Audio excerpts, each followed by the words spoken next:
What's up, you guys? It's me, Oleander, and today I am doing the video on Eligos. So this video is going to be all on him. Before I do get into that, I just wanted to say, if you don't like me, don't watch me. If you think my channel's too dark, go find a fluff witch. If you think I'm an edgelord or a cringy witch, whatever, then don't fucking watch me. I've never asked for a subscriber. I've never asked for a like. I've never asked for you to be here. If you're mad at me because I work with demons or I walk the left-hand path or I do black magic, then this just isn't the place for you. I'm not everyone's cup of tea, and I never fucking will be.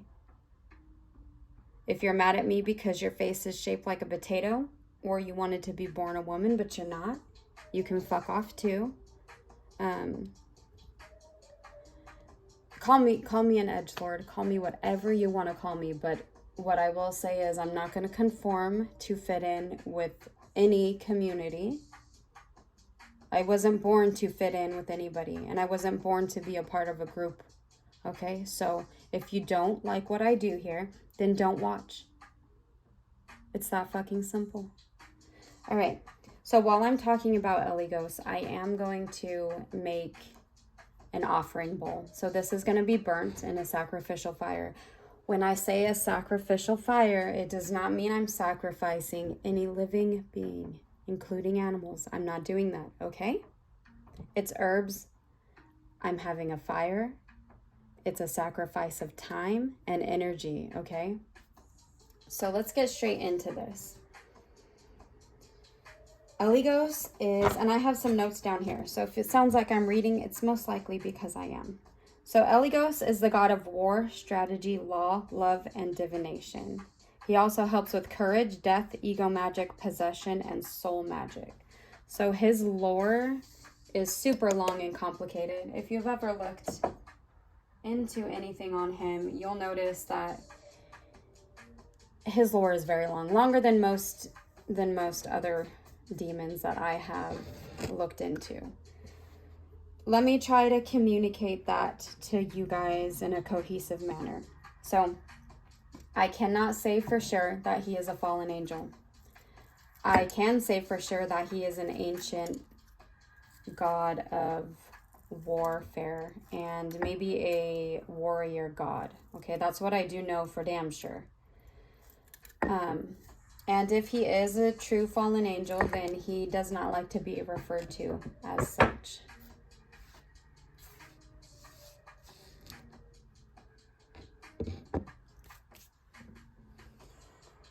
It is said that he is the most powerful god of warfare and has won many spiritual battles against angels throughout history, giving him the reputation of a warlord. In the astral and spirit realm, he rides a skeletal horse from the Garden of Eden, supposedly, okay? Some say this horse who is named Abigor. So let me explain something for a minute. The demon's name is Eligos. The horse's name is Abigor. At some point throughout history, the two names merged together to make the name Eligor. Okay, but let's cut that Eligor in half and put them back to where they belong. The demon is Eligos. The horse is Abigor. Okay, he is not Abigor and he is not Eligor, whatever the fuck. Eligos, Abigor. Or Eligos and what did I say? Yeah, Abigor. Okay, got it. We got it? Good. This horse was a gift from another high-ranking demon. Who brought it back to life from the Garden of Eden, okay? That is what the main lore says about him when you look it up. What I'm going to do now is give you my personal gnosis from having a years-long pact with this demon, okay?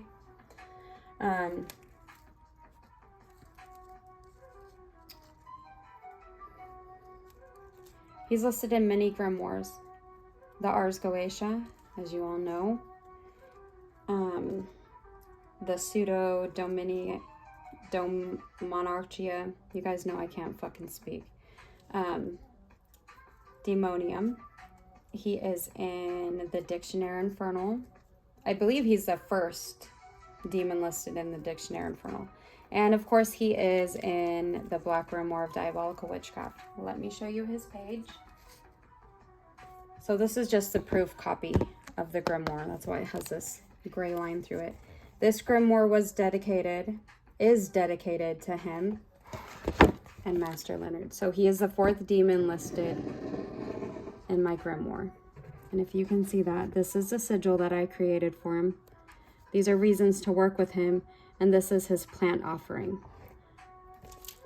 And later on in the video, we'll get into some offerings, some different kinds of offerings that are not plants, all right? But I prefer, as a green witch, to use plants as offerings. And you know what? It has gone well for me. So yeah, after completing this year-long pact, I'm going to give some things that I've learned. And you can take this however you want. You can take it as all in my imagination, or you can take it as however you want, okay? It doesn't matter to me if you believe or you don't believe. You can believe whatever you want. You cannot believe whatever you want, all right? I like that everybody can think for themselves, okay? This is just my personal gnosis. First, he does not like to be summoned, all right? Never ever summon him for something trivial. You're not going to summon this demon to ask for something simple like a witchcraft question, okay? If you want to ask him about something for witchcraft, it would be if somebody's doing something against you, because he's very into strategizing against stuff like that. I will say that. But yeah, he's not one that you just call on to ask basic questions. If you call on him, he's going to want to answer questions about war, strategy, law, and really not love, to be honest with you. So I will say that. So this demon enjoys war. Okay, at first I was under the impression that maybe I could call on him to try to help end wars, but that's not the case, all right? So heed that warning.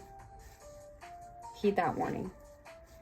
He does not want to end any war. He wants to be involved, and he would like to tap into the minds to help strategize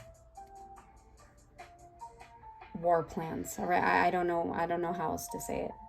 Don't call on Eligos to try to end a war. He enjoys wars. He's a warlord, okay? And I learned my lesson the hard way. If you're loyal to Eligos, he will guard you.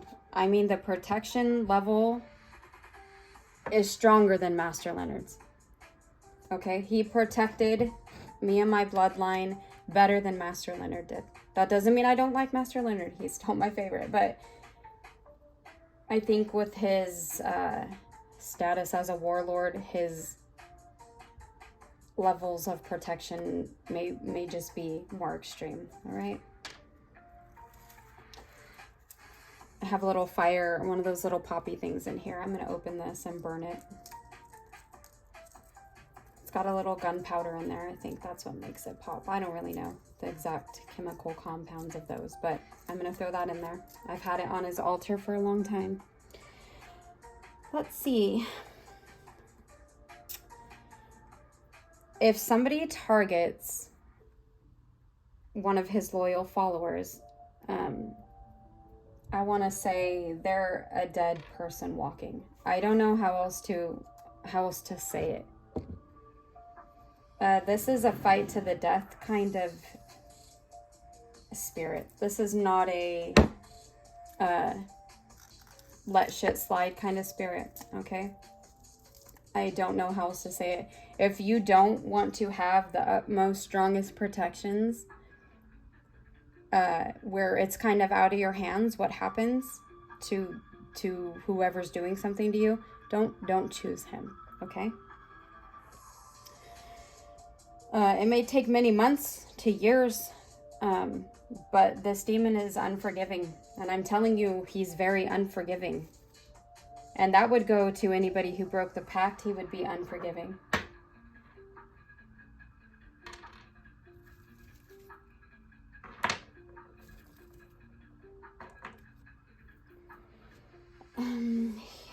So he influences court proceedings and will protect his loyal followers in this arena. So it is acceptable to him to be called upon for major legal matters. Major legal matters, okay? One of the reasons why I think that he kept popping up for me when my pact with Master Leonard ended because he wanted to be involved in the court case involving, the situation that happened in my bloodline. All right. And he was. So he will make you hyper aware of any magic being used against you. If you need to hear or see something, he will 1000% make sure you hear or see it. And he will demand an extensive strategy to eliminate the threat.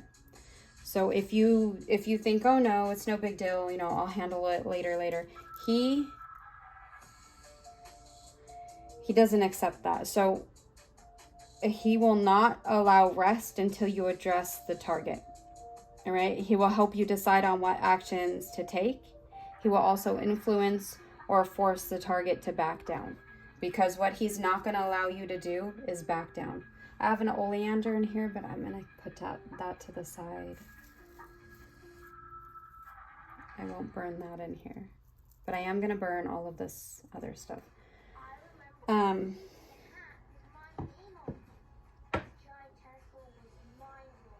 Yeah, he won't allow you to back down. He won't allow you to look the other way.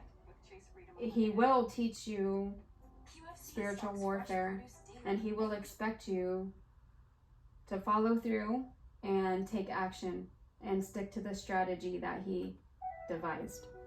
Okay? He's a warlord. Well, I don't know what you want me to say. If he sees a strength that his loyal followers possess, he will help them strategize it to their benefit. And don't fight against this. Allow him to help you strategize. Okay, because it'll go in your favor. He will not see the magician as a friend. So I see a lot of people in the left-hand path community or in the demonology community, whatever you refer to it as, thinking that these demons are their friends. This demon is not your friend. He sees you as a soldier, maybe, or a militant. He does not see you as a friend, okay?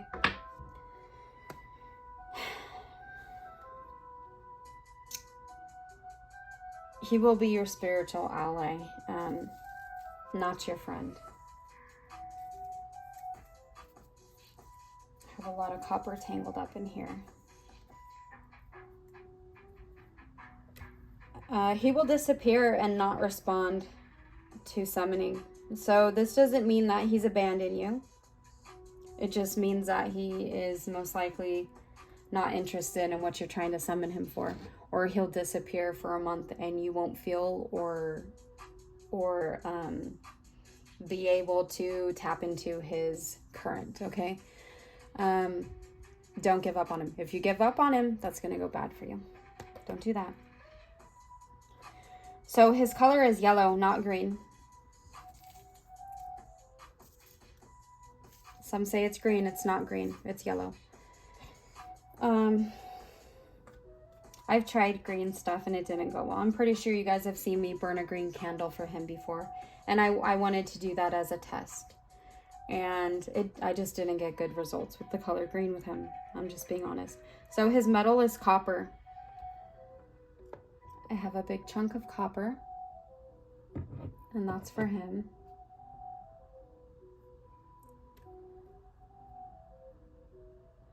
He likes hardwoods, thyme, jasmine, snakeskin, weaponry. So like swords, knives, stuff like that. Any sort of metals. I don't even know what this little thing is called, but I found it in my husband's workshop. It's made of copper. And I gave that to him. I have this copper Don't Tread on Me coin. It has a snake on it. He really likes that. Okay, he really likes that. It is said that he is holding a snake. Some say it's a snake, some say it's not. I can't say for sure because I haven't seen him ever holding a snake, okay?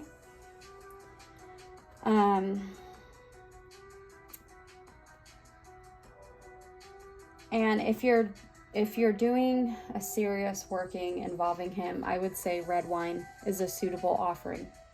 Even more so than a drop of your own blood, okay? He would like wine more than that. This demon wants you to make your allegiance to him known. He's not going to work with a closeted practitioner, all right? He won't accept closeted worship. If you're going to work with him, you better be proud of it. You better be out in the open, and you better be, you better be willing to take whatever criticism you get for doing what you're doing. I burn Chandan incense for him, and I think that works very well. So if you call on him and form a pact, he will be involved for life. He's not going to go away. So yeah, I think that's a good thing to know about him. It doesn't mean that you're working with him in every single aspect. It doesn't mean that you have to not work with any other demons. It just means that he is there for life. He will be around. He will look out for you, whatever. If you were a loyal follower of his.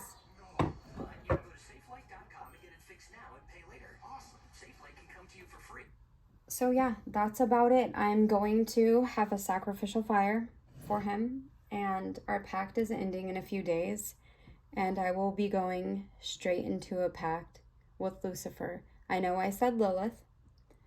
Unfortunately, or fortunately, I don't know, okay? I have to now enter into a pact with Lucifer. I just feel like that's what I'm being led to do, so that's exactly what I'm going to do. So as soon as this pact ends, I have a new pact with Lucifer. And I will work with Lucifer and Lilith simultaneously. But I will not have a pact with Lilith. She's just a very strong presence for me right now. I don't know if she was sent here by another practitioner, but I have a feeling that she was, for reasons that I don't really approve of. But that's what I'm gonna do. So I hope you guys enjoyed this. I hope you guys liked, or at least enjoyed, my pact with this demon. I don't know. I'll never be the same. All right. So I'll see you guys next time. Goodbye for now.